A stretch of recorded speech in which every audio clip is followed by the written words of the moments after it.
This is Alberta,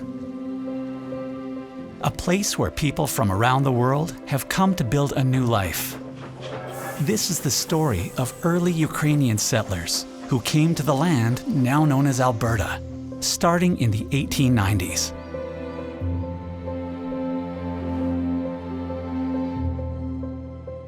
They came from Galicia and Bukovina, today a part of western Ukraine. Life there was difficult for poor Ukrainian farmers.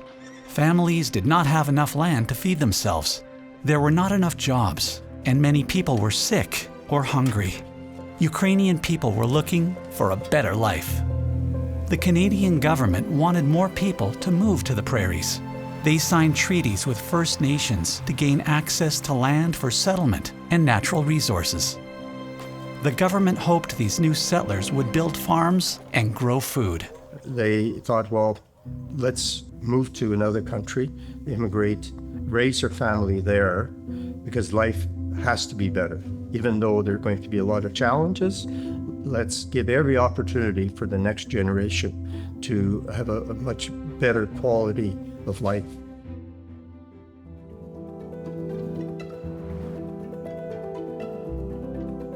Canada offered free land, homesteads of 160 acres, which is about the size of 400 hockey rinks. Settlers paid a registration fee of $10, or around $350 today. The lands of East Central Alberta were ideal for farming. They had good soil, lots of lakes and streams, and plenty of trees for building homes and barns. For many Ukrainian farmers, it was a dream come true, one worth traveling across the world for.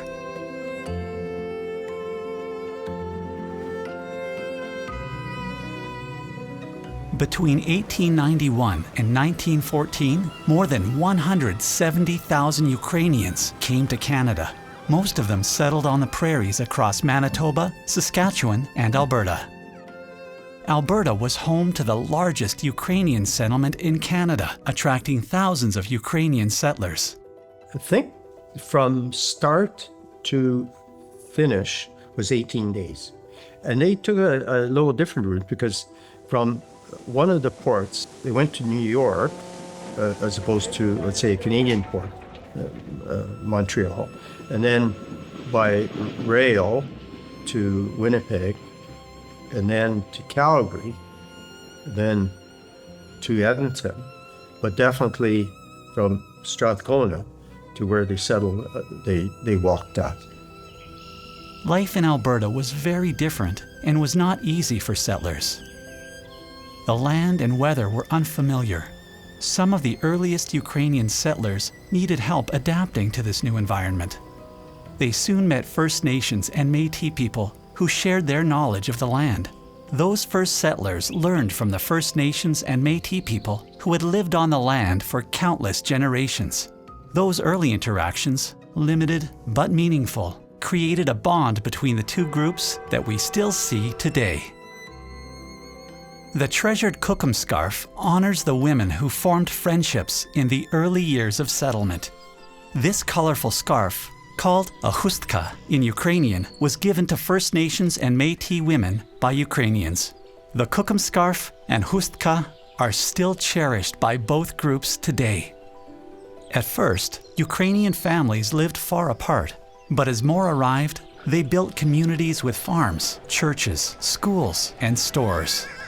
It was important for new Ukrainian immigrants to live near other Ukrainians. They wanted to make communities with people who shared their language and culture.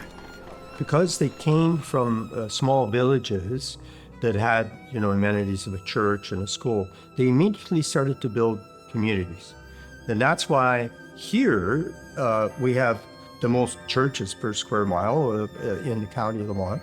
But we also had all of these small school districts that sprung up, because they knew the key to success and key to moving up the social ladder was education.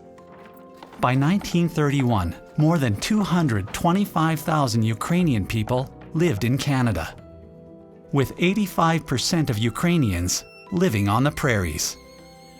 The largest settlement was east of Edmonton. And today, about 10% of Albertans have Ukrainian ancestry.